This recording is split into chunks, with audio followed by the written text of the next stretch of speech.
Sir Arvind గారు, sir ఒక senior producer మీరు, అలాగే డిస్ట్రిబ్యూషన్లో కూడా ఒకప్పుడు యాక్టివ్, ఇప్పుడు కొంచెం తగ్గిన డిస్ట్రిబ్యూషన్లో మీకున్న ఎక్స్పీరియన్స్ గురించి చెప్పక్కల, ఎగ్జిబిటర్గా కూడా ఉన్నారు.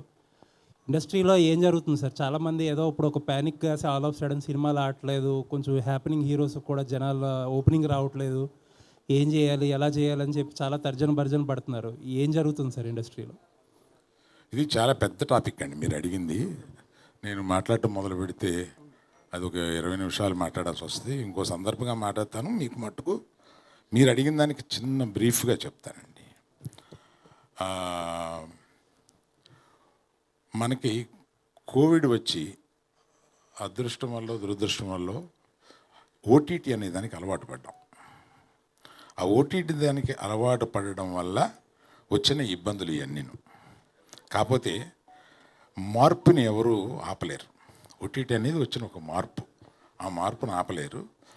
ఆ మార్పుని మించి సినిమా థియేటర్కి రావడానికి సినిమా చాలా బాగుందిరా అని అంటే తప్ప సినిమా థియేటర్కి రావట్లేదు. కనుక చాలా బాగుంది అని అనిపించడం దర్శకులది నిర్మాతలది వాళ్ళ బాధ్యత. జనం రావడానికి రెడీగానే ఉన్నారు. Thank you sir. కొంతమంది ప్రొడ్యూసర్లు ఏంటంటే సినిమాలు, చిన్న సినిమాలు కానీ మీడియం సినిమాలు కానీ చాలా రిస్క్, మేము ఆ సెగ్మెంట్లో తగ్గించేస్తామని కొంతమంది అంటున్నారు. ఇంకొంతమంది ఏమో థియేటర్లో మూసుకుపోతున్నాయి, షోస్ వెళ్ళట్లేదు, కొన్ని థియేటర్లో ఫంక్షన్ హాల్స్ అయిపోతాయని కొంతమంది అంటున్నారు. ఆ రెండు విషయాల్లోని గీతా ఆర్ట్స్ ఎలా చూస్తుంది ఆ సెగ్మెంట్ని?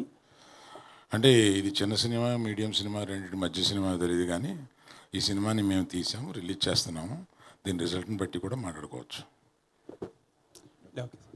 బనివాసు గారు, గీతా ఆర్ట్స్ అంటే ఫ్యామిలీ ఎంటర్టైనర్ ఉంటుంది, బట్ అక్కడ హీరో శ్రీ విష్ణు గారు కొంచెం అడల్ట్ కంటెంట్ కూడా ఉంటుంది, అంటే జోక్స్, డబుల్ మీనింగ్ డైలాగ్స్ కావచ్చు అట్లాంటివి. సో ఈ రెండు ఎట్లా మిక్స్ చేశారు?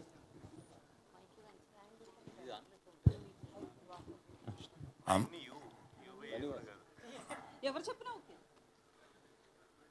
వాసు